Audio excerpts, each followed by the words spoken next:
देवी भागवत पुराण अध्याय 4 अथ चतुर्थो अध्याय। इंद्र का देवताओं तथा गुरु बृहस्पति से परामर्श करना तथा बृहस्पति द्वारा जय पराजय में देव की प्रधानता बतलाना। व्यास जी बोले, हे राजन, दूत के चले जाने पर इंद्र ने भी यम, वायु, कुबेर तथा वरुण इन देवताओं को बुलाकर यह बात कही।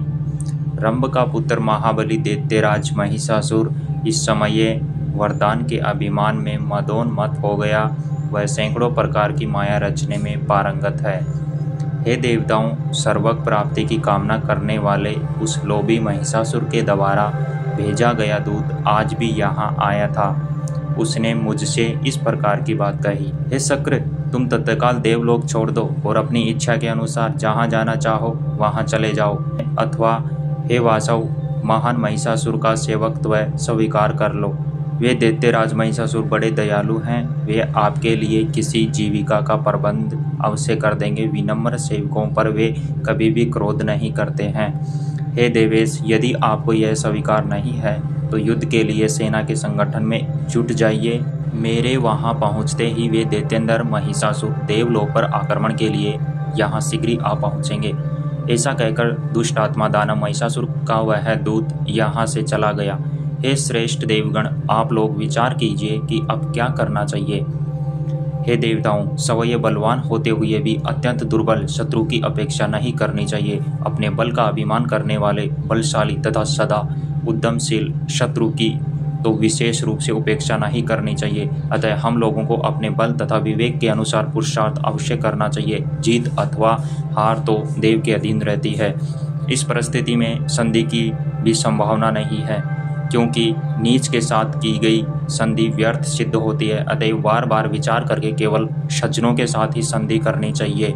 इस समय अचानक आक्रमण करना भी उचित नहीं है। अतएव सर्वप्रथम शीघ्रगामी तथा सुगमता से प्रवेश करने में दक्ष गुप्तचर वहां भेजे जाने चाहिए, जो शत्रुओं के अभिप्राय समझने में समर्थ, किसी के साथ अधिक भावाशक्ति न रखने वाले, निर्लोभी तथा सत्यवादी हो। वे गुप्तचर शत्रु सेना की गतिविधि, प्रस्थान, सेना की ठीक ठाक संख्या और शत्रु दल के वीरों की वास्तविक जानकारी करके शीघ्रतापूर्वक वापस आ जाए। इस प्रकार दैत्यपति महिषासुर की सेना के बलाबल को भली भांति जान लेने के पश्चात मैं शीघ्र ही आक्रमण तथा किलेबंदी करने का प्रबंध करूंगा।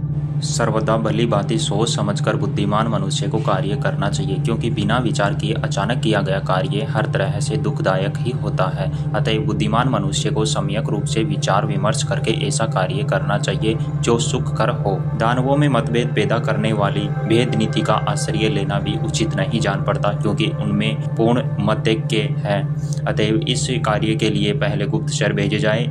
उनके द्वारा उन दानवों के बलाबल को जानने के पश्चात श्रेष्ठ नीतिविदों से भलीभांति विचार करके उन कार्यों के लिए नीति निर्धारित की जानी चाहिए। नीति से हटकर किया गया कार्य अज्ञात औषधि के सेवन से उत्पन्न होने वाले कष्ट के भांति विपरीत फल देने वाला होता है। व्यास जी बोले, हे राजन, इस प्रकार उन सभी देवताओं से विचार विमर्श करके देवराज इंद्र ने शत्रु पक्ष के रहस्यों की गुप्त जानकारी के उद्देश्य से एक कार्यकुशल गुप्तचर भेजा। उस दूत ने तत्काल पहुंचकर शत्रु पक्ष के सैन्य बलाबल की जानकारी प्राप्त की और पुनः इंद्र के पास वापस आकर उनको सब कुछ बता दिया। शत्रु सेना की तैयारी के विषय में जानकर इंद्र को महान आश्चर्य हुआ और उन्होंने देवताओं को तैयारी में लगने की आज्ञा दे दी। तत्पश्चात मंत्रविदों में श्रेष्ठ पुरोधा देवगुरु बृहस्पति को बुलाकर इंद्र उनके साथ परामर्श करने लगे। उत्तम आसन पर विराजमान श्रेष्ठ अंगिरा पुत्र बृहस्पति से इंद्र ने कहा। इंद्र बोले, हे देवगुरु, हे विद्वान, हम लोगों को क्या करना चाहिए, हमें बताइए। आप सर्वज्ञ हैं। आज उत्पन्न इस विषम परिस्थिति में एकमात्र आप ही हमारे अवलंबन हैं। महाबली तथा मदोन्मत्त दानव महिषासुर बहुत से दानवों को अपने साथ लेकर हम सबसे युद्ध करने के लिए यहाँ आ रहा है। आप मंत्रविद हैं, अतएव इस समय कोई प्रतिक्रियात्मक युक्ति बताने की कृपया करें। जैसे शुक्राचार्य दानवों की रक्षा करते हैं, उसी प्रकार हम देवताओं के कष्ट का निवारण करने हेतु आप सदा उद्यत रहते हैं। व्यास जी बोले, यह वचन सुनकर अपने मन में भली भांति सोच समझकर सदा कार्य सिद्धि के लिए तत्पर रहने वाले बृहस्पति इंद्र से कहने लगे। गुरु बोले, हे देवेंद्र, आप निश्चित हो जाइए। महानुभाव, धैर्य धारण कीजिए। विषम परिस्थिति आ जाने पर सहसा धैर्य नहीं खोना चाहिए। हे सुराध्यक्ष, हार तथा जीत सदा देवाधीन होती है। अतः बुद्धिमान प्राणी को चाहिए कि वह सदैव धैर्य धारण करके स्थित रहे। हे सत्कृता होनी होकर रहती है, ऐसा समझते हुए मनुष्य को अपनी सामर्थ्य के अनुसार सदा उद्यम करना चाहिए। सब कुछ देव के अधीन है, यह जानते हुए भी योग ध्यान परायण मुनिगण भी मुक्ति प्राप्ति हेतु निरंतर उद्यमशील रहते हैं। अतएव मनुष्य को अपने सामर्थ्य अनुसार सदैव उद्योग करते रहना चाहिए। सुख मिले अथवा न मिले, इस देवाधीन विषय में चिंता की क्या आवश्यकता। बिना पुरुषार्थ किए ही संयोग से सिद्धि मिल जाए, ऐसा मानकर अंधे तथा लंगड़े की भांति अकर्मण्य होकर प्रसन्नतापूर्वक पड़े रहना उचित नहीं है। पुरुषार्थ करने पर भी यदि सिद्धि नहीं मिलती तो इसमें उस व्यक्ति का कोई अपराध नहीं है, क्योंकि प्रत्येक शरीरधारी सदा देव के अधीन रहता है। कार्य की सिद्धि न सेना से, न मंत्र से, न मंत्राणा से, न रथ से और न तो आयुध से ही मिलती है। हे सुरेंद्र, सफलता तो निश्चित रूप से देव के अधीन रहती है। ऐसा भी देखा जाता है कि बलशाली कष्ट पाता है तथा बलहीन सुख भोग करता है। बुद्धिमान भूखा ही सो जाता है तथा बुद्धिहीन अनेक उत्तम भोज्य पदार्थों का सेवन करता है। कायर व्यक्ति की जीत हो जाती है तथा वीर पराजित हो जाता है।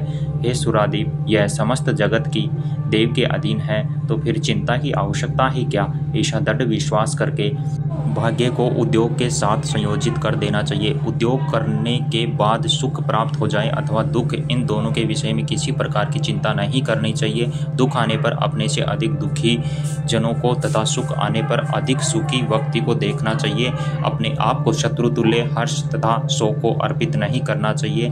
बुद्धिमान पुरुषों को हर्ष तथा शोक के उपस्थित होने पर धैर्य का अवलंबन करना चाहिए। अधीर हो जाने से जैसा दुख प्राप्त होता है, वैसा दुख धैर्य धारण करने से कभी नहीं होता, किंतु सुख तथा दुख के अवसर पर सहनशील बने रहना अति दुर्लभ है। जब हर्ष अथवा शोक उत्पन्न हो तब अपनी बुद्धि से निश्चय करके उनसे अप्रभावित बने रहना चाहिए। वैसी परिस्थिति में सोचना चाहिए कि दुख क्या है और यह दुख किससे होता है। मैं तो सदा गुणों से रहित और अविनाशी हूँ। मैं तो 24 तत्वों से भिन्न आत्म तत्व हूँ तथा सुख अथवा दुख से मेरा क्या प्रयोजन। भूख तथा प्यास का संबंध प्राण से, शोक तथा मोह का संबंध मन से एवं जरा तथा मृत्यु का संबंध शरीर से है। मैं तो इन छहों उर्मियों से रहित कल्याण स्वरूप हूँ। शोक तथा मोह शरीर के गुण हैं, इनके विषय में सोचने की मुझे क्या आवश्यकता। मैं न तो शरीर हूँ और न तो इससे मेरा कोई संबंध है। मैं तो महदादि 7 विकृतियों, एक प्रकृति तथा 16 विकारों से पृथक रहने वाला सदा सुख स्वरूप में न प्रकृति हूँ न तो विकृति हूँ। तब मुझे दुख किस बात का। हे देवेश, अपने मन में ऐसा निश्चय करके आप ममता रहित हो जाइए। हे सतयज्ञ करता इंद्र, आपके दुख नाश का यही प्रधान उपाय है, क्योंकि ममता सबसे बड़ा दुख है तथा निर्ममता सबसे बड़ा सुख है। हे सचिपते, संतोष से बढ़कर सुख का कोई भी स्थान नहीं है। अथवा हे देवराज, यदि आपके पास ममता को नष्ट करने वाले ज्ञान का अभाव हो तो पार्वत के विषय में विवेक का आश्रय लेना परम आवश्यक है। बिना भोग के पार्वत कर्मों का नाश कभी नहीं हो सकता। हे आर्य, सभी देवता आपके सहायक हो अथवा केवल आपकी बुद्धि सहायक बने। जो होना है वह होकर रहेगा तथा सुख अथवा दुख के विषय में चिंता क्या। हे महाभाग, सुख के उपभोग से पुण्य का क्षय होता है और दुख भोगने से पाप का नाश होता है। अतएव बुद्धिमान पुरुषों को सुख क्षय की स्थिति में हर प्रकार से प्रसन्नता का अनुभव करना चाहिए। अथवा हे महाराज, यदि आपकी इच्छा हो तो विधिवत परामर्श करके आप यत्न करने में तत्पर हो जाइए। प्रयत्न करने पर भी जो होना होगा वही होगा। नेक्स्ट लेसन नेक्स्ट वीडियो में।